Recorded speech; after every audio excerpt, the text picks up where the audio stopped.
Hi folks, welcome to Tidus episode 46. We are taking on the Fume Knight. Notice how we take a right out of the bonfire room.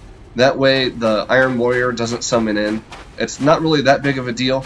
If you want to put pine resin on your weapon, you can do so now, or you can walk into the boss arena and put it on before approaching the Fume Knight. There are two things that Tidus recommends to keep an eye on while fighting the Fume Knight. First thing is you do not want to heal in front of him, or he will finish you off. You want to wait until after he attacks and heal while standing behind him. Watch both his hands closely for a tail that he will swing again on his larger combos. The other thing you want to watch out for, you want to watch your stamina consumption. Do not leave yourself with no endurance after an attack. Tidus has some recommended equipment that you can use to make the fight easier. Tidus recommends you reduce your equip load to as low as possible to avoid Fume Knight's large hitboxes. He can kill you in 2 to 3 hits, so having lower armor allows you to roll further and get out of the way of his large hitboxes. The next thing we recommend is using a human effigy before the fight that allows you to save on your ring slots and gives you as much health as possible for this fight. I recommend you use the Pilgrims Ring for faster stamina regeneration, also the third Dragon Ring and the Royal Soldier Ring for more health, stamina, and a lower equip ratio. You can use the Ring of Blades and Flynn's Ring to help maximize damage on your attacks. You usually only get one attack before the Fume Knight recovers. So, his first phase, let's talk about Phase 1 on the Fume Knight. Phase 1 and Phase 2 are totally different. In Phase 1, you want to focus on staying behind the Fume Knight by running past his left leg. You want to get to the center of his back, as his large swings have huge reach on either side even when you're still behind him. Focus on getting behind him by running past his right leg. You're going to be a lot safer for attacking him, a lot safer for healing. You also want to stay close to him. If he gets some distance, he has 2 very dangerous running attacks in Phase 1 that are not easily dodged. If you see him running at you with his Ultra Great Sword in front, you want to run away. He has a huge hitbox and that's hard to avoid. If you see him charging at you and his Straight Sword is in front, you know he's going to swing with a Straight Sword, so you want to roll to the right. It has a big hitbox and it's a little bit of a delayed attack on there, so I mean, it's so easy for him to just get big damage on you with that attack. You want to use a lightweight 100% physical damage reduction shield. You want to use that when needed in Phase 1. Let's talk about Phase 2. When he goes into Phase 2, he raises his sword in the air and buffs it with dark and fire.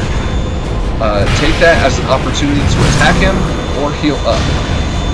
In Phase 2, you want to roll past his right leg to the center of his back to avoid his huge radius of his attacks. It is possible during his normal attacks that he will take chip damage. It shouldn't be a huge concern, it's much less than normal. He has huge hitboxes, he can hit you no matter what.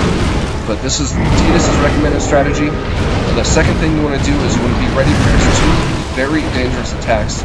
The first one being, when you hear a humming noise, he's going to bring a sword behind his right shoulder for a slow, moving, powerful sword sweep with a huge hitbox. You want to run past his right leg, roll to the center of his back, and in order to avoid that. The other thing you can do is you can run far away when you hear that buzzing sound. His other big attack is when he slams his sword in the ground, he has a storm of dark orbs that explode out from him and rotate clockwise as they spread out.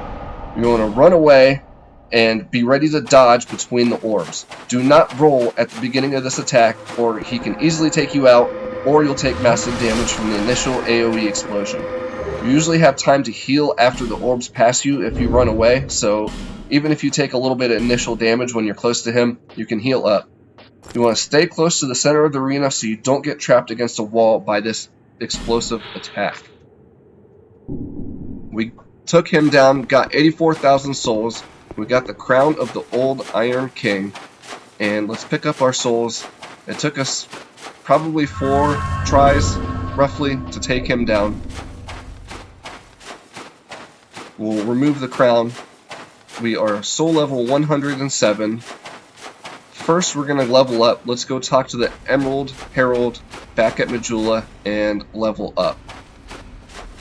Next thing that we're going to do in this episode is there's more stuff to clear out in Brume Tower. We have absolutely no smelter wedges in our inventory.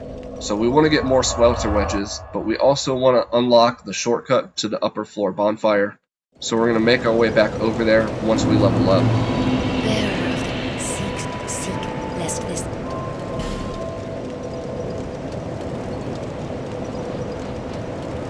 We're going to focus on Vigor. I think we're almost where we need to be with Vigor.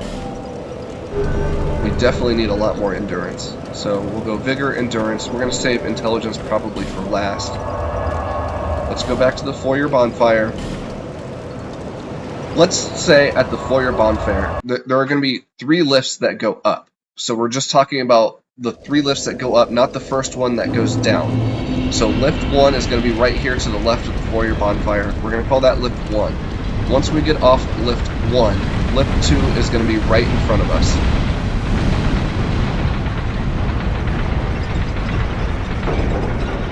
There's lift 2, and then lift 3 is going to be all the way at the other end of this platform on the left side.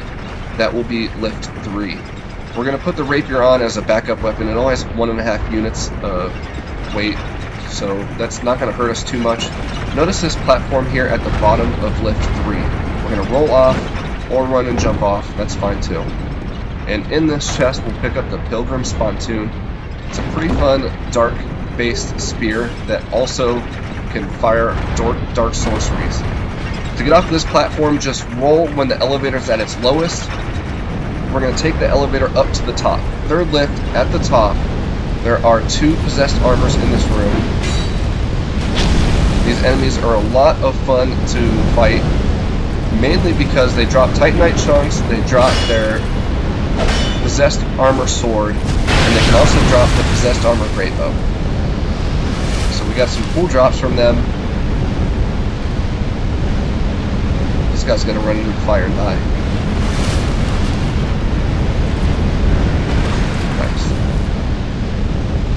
Okay, we want to get that item, but first let's rest at the bonfire. We're definitely gonna die when we get that item because we're just not gonna take the time to put the fire-resistant armor on, the flame quartz ring, Pharaoh's mask, all that stuff. We're just gonna grab it, die, run back and pick up our souls. But we'll take this as an opportunity to take out the possessed armor. Oh, he's gonna die in the fire.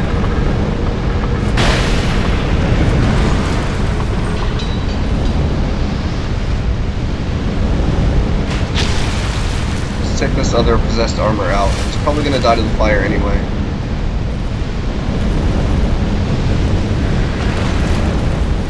Got 1,300 souls, still no item drop. Got the old Radiant Life Gem. We did die while picking it up. Not surprised. There's one more item that we want to get in this section before we go get our 4 smelter wedges. Let's go pick up the Simpleton Ring. The Simpleton Ring is hidden behind the possessed armor on the right. So let's take these guys out again. This is a great farming opportunity for the possessed armor.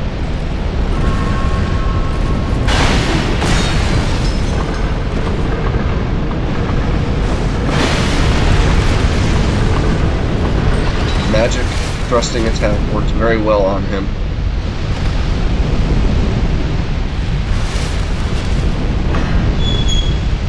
The Simpleton Ring is out here on the right.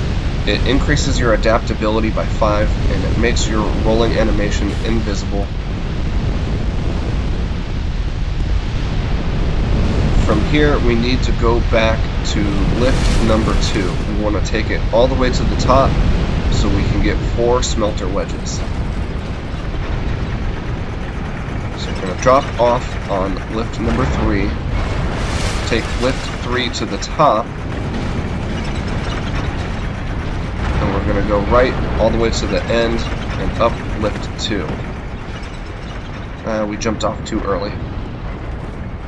We need to go up 1 level. Take lift 1 up to lift 2, go up lift 2, and we're going to take a right.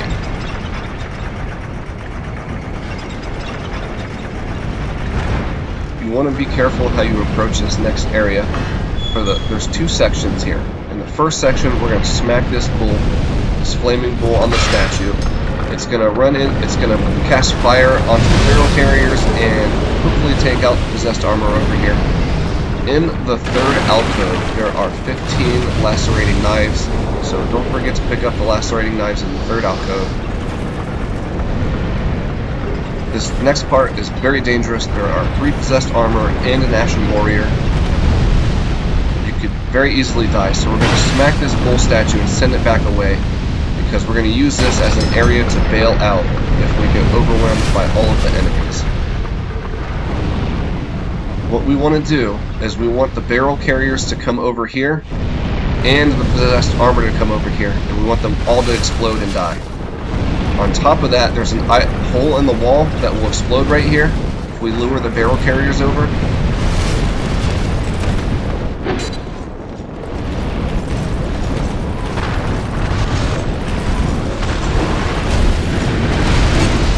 These enemies are quite brutal, but they're not brutal enough for the Age Smelter Sword.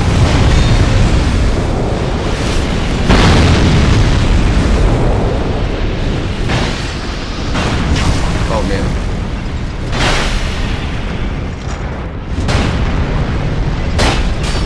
I love the backstab animation on this sword. It sends enemies flying.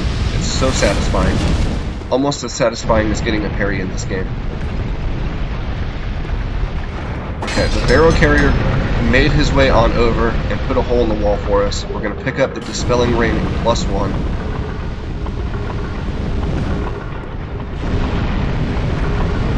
And the other item we need in this room are the 4 smelter wedges.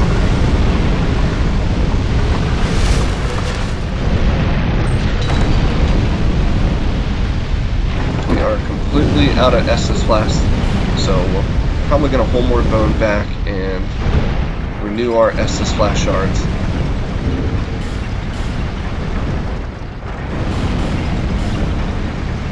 Now that we have 4 more smelter wedges, we are going to, let's go to elevator 2 to the top. No, elevator 3. We're going to go to the top of elevator 3. The top of elevator 2, we were just there. On the other side is Sir Alon. Let's take this guy out, see if we can get a Titanite chunk.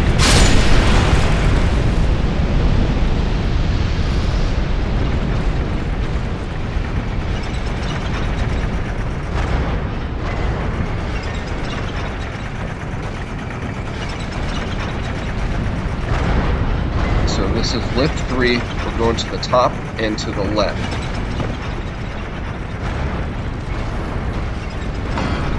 And in this room there are 4 doors. We're going to go to the second door from the right. We're going to open it up, and there's a Ashen Idol that is restoring the health of this Iron Warrior here. So what we want to do is we want to bait him into attacking. We want to dodge the attack and then take out the Ashen Idol. So bait his attack, run over and use our smelter wedge, and hopefully he does not take us out.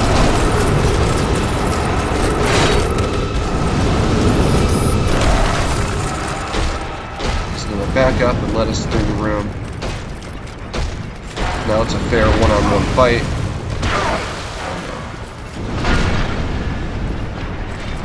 Just missed me on that last swing. We're going to give him a magic thrusting attack. There we go. Let's give him another magic thrusting attack.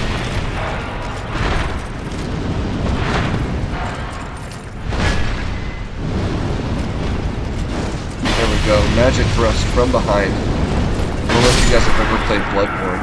It's like doing a charged attack, charged heavy attack on the pigs.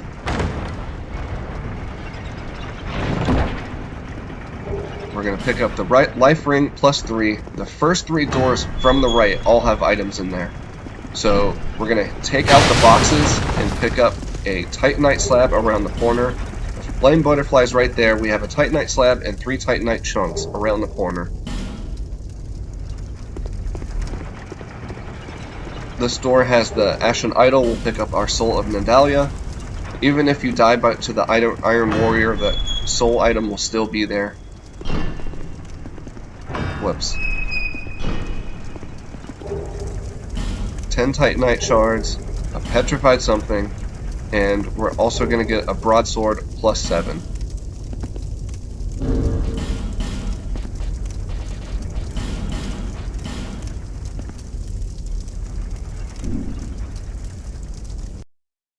Let's homeward bone back to the bonfire, and we'll wrap this episode up here. Thank you for watching, folks.